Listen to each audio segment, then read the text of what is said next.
llego a la traducción por la obligación. Vos sabés que en Argentina las literaturas extranjeras se enseñan traducidas. La división entre los profesorados de lenguas extranjeras y los profesorados de letras, donde las literaturas extranjeras se enseñan traducidas. Entonces, el tener que enseñar literaturas traducidas, yo soy titular de una cátedra que se llama Literatura Francesa e Italiana, y a su vez también terminé siendo titular de Literaturas Germánicas. Entonces, el hecho de trabajar muy tempranamente en estas literaturas me empezó a hacer ver que no se podían trabajar con los materiales y con las miradas de, por ejemplo, un italiano enseñando literatura italiana o un francés enseñando literatura francesa o un argentino enseñando su propia literatura. Y de esa manera llegué al comparatismo como marco conceptual y metodológico. Eso allá muy tempranamente, en Argentina el comparatismo empezó a tener peso a partir de la década del 90, y desde el comparatismo encontré entonces la manera de explicar en una época en que, como vos sabés, políticamente en Argentina, durante las épocas de ultranacionalismo, lo que era extranjero era condenado, ¿no?, a una mirada muy rebajante, peyorativa, y por supuesto también lo que era traducción o leer mediado por la traducción también era bastante criticado en épocas en que lo que se pretendía era desarrollar lo que en aquella época se llamaba el análisis del discurso, todas las corrientes de análisis discursivo. Y yo tenía que defender mis espacios curriculares, tenía que defender la importancia de las literaturas que enseñaba, pero que ya desde el vamos me obligaban a verlas en modo comparado, porque si la materia se llama literatura francesa e italiana, yo no podía dar media clase de literatura francesa y media clase de literatura italiana. Tenía que encontrar una manera de hacer ver que esas literaturas, por alguna razón,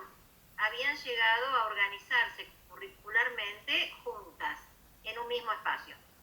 Y todas esas reflexiones fueron a la par de, la traducción como mediación, la traducción como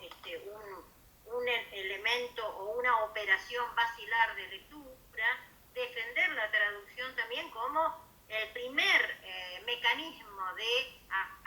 conocimiento y aprehensión del mundo que hace el niño, que, como dice Octavio Paz, ya desde el mismo momento en que el niño capta, ¿no es cierto?, el significado de lo que le están diciendo y aprende a pedir, ¿no es cierto?, y a relacionarse con el mundo, ya eso es una traducción que no será primero traducción lingüística, pero sí traducción semiótica. Todo eso se fue organizando en una secuencia, digamos, paralela e integrada de reflexiones, y también a eso se sumó el hecho de que me fui dando cuenta de que si bien yo podía enseñar las literaturas extranjeras traducidas desde esa mirada y a su vez hacer investigación, tengo un libro que se llama Leer la italianidad,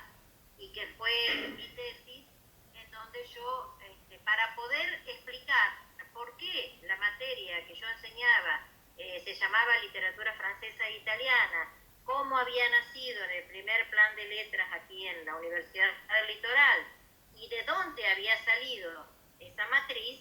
me tuve que remontar hasta el romanticismo, me tuve que remontar hasta Madame de Staël y el conde de Sismondi, y la generación de un espacio que por allá, por 1800, se constituyó en la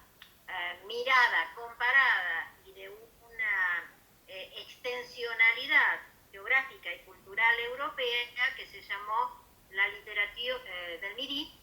¿no?, y la literatura septentrional, o sea,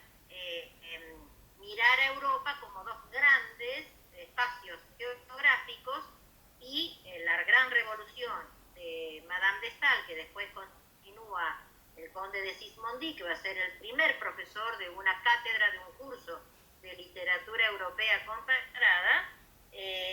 mirar las literaturas en modo interrelacionado, ¿no es cierto? Y no como espacios separados, como después, más tarde, va a imponer la filosofía positivista que va a trabajar, y los filólogos que van a trabajar las literaturas con esa impronta nacionalista que atrasó y no avanzó, ¿no es cierto? Gracias a Dios, en Argentina, la primera cátedra que se crea en la Universidad de Buenos Aires tomó ese modelo. Entonces, la primera cátedra de literatura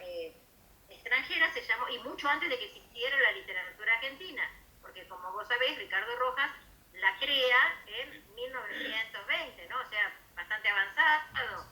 ya el siglo XIX, siglo XX. Pero la primera cátedra, por allá por fines del siglo XIX, se va a llamar Literatura de Europa Meridional. Después, más tarde, va a aparecer la cátedra en la UBA de Literatura de Europa Septentrional, y ese modelo de literatura de Europa Meridional va a quedar impuesto en los terciarios. Yo fui de la segunda generación, la cátedra, o sea, el primer plan de estudio aquí en Santa Fe se inició en 1971 y yo entré a estudiar en 1973, o sea que yo no fui la que diseñé ese plan, pero sí me tocó entrar muy tempranamente. Yo entré en 1980, poco tiempo después de recibirme, y empezar a tener que lidiar con mis colegas que trataban de imponer la superioridad de las literaturas escritas en español, también con ese modelo de la literatura española que, ¿no es cierto?, que había tenido tanto éxito a lo largo de las décadas, también en la enseñanza en la escuela media, y entonces empezar a defender la importancia de las literaturas extranjeras a partir del fenómeno de la traducción, y defender la traducción como operación en épocas en que la traducción todavía era considerada un mecanismo utilitario de trasvasamiento de una lengua a otra. Así que fueron todos caminos paralelos que se iban armonizando, iban encontrando su sentido, a lo que se sumó otra línea de investigación que también llevo y que me interesa mucho, que es mirar lo extranjero desde lo local. O sea, yo llevo adelante desde hace mucho tiempo estudios sobre la inmigración italiana y la inmigración francófona en la Pampa Gringa. Tu primera traducción, porque una vez que vos haces tus estudios, investigaciones sobre la literatura comparada, la traducción, traductología argentino, ¿cómo llegaste a tu primera traducción, que es La piel desnuda, poetas italianas entre milenios, en el 2001? Sí, en realidad publicado, pero ya trabajado antes del milenio. A ver, traducción, yo fui traduciendo mucho a lo largo de esas primeras décadas de enseñanza, porque primero mucho material extranjero no llegaba o no teníamos acceso durante la época del proceso, si llegaban eran caros, entonces bueno, fui traduciendo así en modo muy ¿cómo te puedo decir?, de entre casa, para proveerle a los alumnos de material, ¿no?, sobre todo material crítico. Pero este trabajo de las poetas fue algo que me fue interesando en contacto con Italia, en los viajes, porque empecé a darme cuenta de la importancia que tenía el mundo literario de mujeres, y la presencia de librerías dedicadas a la cantidad enorme de libros que publicaban las mujeres, pero me empecé a dar cuenta de que había muy poco, cuando uno quería comprar una antología sobre poesía contemporánea, había muy pocos nombres de mujeres en esas antologías. En Italia, poquísimo, y acá en Argentina, en las antologías que se habían ido haciendo después de sobre todo después de la recuperación de la democracia, aparecían muy pocos nombres de mujeres. Entonces empecé a ponerme en contacto con poetas que en ese momento estaban produciendo, y les pedí, o si me permitían traducir algunos materiales de libros que yo había podido comprar, o si me querían enviar textos inéditos y a su vez responderme algunas preguntas que me interesaba hacerles con respecto a por qué hacer poesía en la Italia del momento, si había un posicionamiento desde el ser mujer en la escritura, si consideraban que había determinados problemas, ¿no es cierto?, en relación con su característica, digamos, de género. Bueno, y fueron muy generosas, y de las que logré recibir esas respuestas, bueno, y la aceptación, armé un libro que me apuré en publicar, porque en ese momento el Consulado de Rosario estaba llevando adelante un proyecto de traducción y me dijeron que era sobre libro publicado. Entonces me apuré a pagar la edición, a publicarlo. Después me enteré que no, que el proyecto era sobre narrativa, bueno, lo que siempre pasa, pero bueno, gracias a Dios lo pude publicar, y antes de la locura del 2000, ¿no? Esta fue una editorial de Rosario que era la que presuntamente iba a trabajar con el Consulado de Rosario en ese proyecto,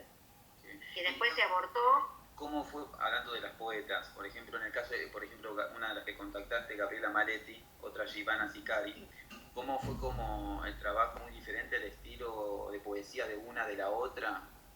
Poetas que son más tradicionales, como la Spaziani, como Alda Merini, y otras que en ese momento eran muy jóvenes, muy revolucionarias, muy contestatarias, algunas que eran sumamente interesantes, porque trabajaban con la Balduga, por ejemplo, que trabajaba con un estilo muy petrarquesco, un estilo muy canónico, y un discurso absolutamente revolucionario en cuanto al modo de hablar de la sexualidad y de los diálogos. O sea, que eso también, como digo yo en el prólogo de ese libro, me obligó a tomar decisiones en qué registro traducir. Porque como vos sabés, aquí en Argentina, en general, la poesía,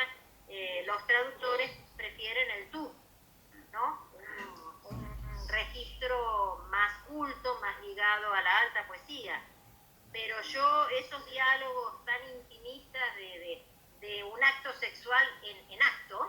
¿no es cierto?, que transmite la Balduga, yo no lo podía poner en tú para un lector argentino. Quedaría absurdo que alguien le esté diciendo en tú y dándole las indicaciones de cómo hacer el acto sexual, ¿no? Así que ahí preferí el vos. En esa decisión del vos, ¿es solamente para ciertos, digamos, pasajes, digamos, para cierta, digamos, sí, para sí, ciertos contextos? Yo me permití en algunos casos usar el vos y en otros usar el tú, de acuerdo a lo que entendí que la traducción me habilitaba, ¿no? Lo hice a instancia de una editorial que me determinara cosas, y al mismo tiempo yo sabía que iba a ser un texto que iba a poder disfrutar un argentino, un rioplatense, pero no un texto que quizás iba a ser disfrutado por un colombiano, un mexicano. Nunca me interesó. Entonces, claro. ¿Y cómo trabajás? Normalmente en este caso trabajaste sola para esta traducción y edición. Es que depende, claro, depende bueno, de la intencionalidad. En el caso de Pariani, como también digo en el libro que va a salir ahora, en el prólogo, es un largo proceso que se inició cuando, bueno, conocí a Laura, cuando me hice amiga, y en ese momento que fue el gran descubrimiento de cuando Dio parlava el tango, lo primero que pensé es que ese iba a ser un texto que iba a ser traducido en Argentina, según el registro nuestro, ¿no? Porque habla de Argentina. Sin embargo, me encontré con que se tradujo en España por una traductora sevillana y una editorial valenciana.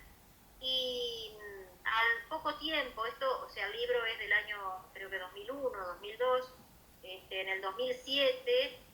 en un congreso en Brasil, conocí al lector de Alfaguara, en Argentina, y y le pregunté por qué no había traducido Alfaguara a Laura Pariani, y me dijo que en realidad él había sido el que había aconsejado no traducirla y no publicarla, porque el modo como ella encaraba el problema de la inmigración italiana en Argentina era demasiado crudo y no iba a ser aceptado por los lectores argentinos. Por supuesto que yo se lo rebatí y me pareció una cosa absurda, porque la mirada que Laura ejerce complementa la mirada que tenemos los argentinos sobre lo que fue el fenómeno inmigratorio. Por otro lado, la migración italiana no es lo mismo si se mira desde Buenos Aires, así se mira desde la Pampa Gringa. Nuestro modo de entender y de ver ese fenómeno no tiene los ribetes de violencia, de degradación, de esquematismo, ¿no?, que tiene, por ejemplo, el trabajo o el género sobre la inmigración que determinó el circo criollo, el teatro, ¿no es cierto?, el sainete. Es otra la mirada que han desarrollado los escritores nuestros sobre la inmigración, que le han dado ribetes épicos. Y ese ribete no lo vas a encontrar en los poetas de Buenos Aires. Entonces, cada uno me parece que tiene que ser sincero con lo que lee. Y yo, como le digo a Laura, yo descubrí una mirada sobre la inmigración que no la podemos tener nosotros, porque nosotros recibimos la inmigración y ellos son los que sufrieron el abandono. Y Adriana, ¿qué mirada tenés sobre la traductología que has hecho? Mis trabajos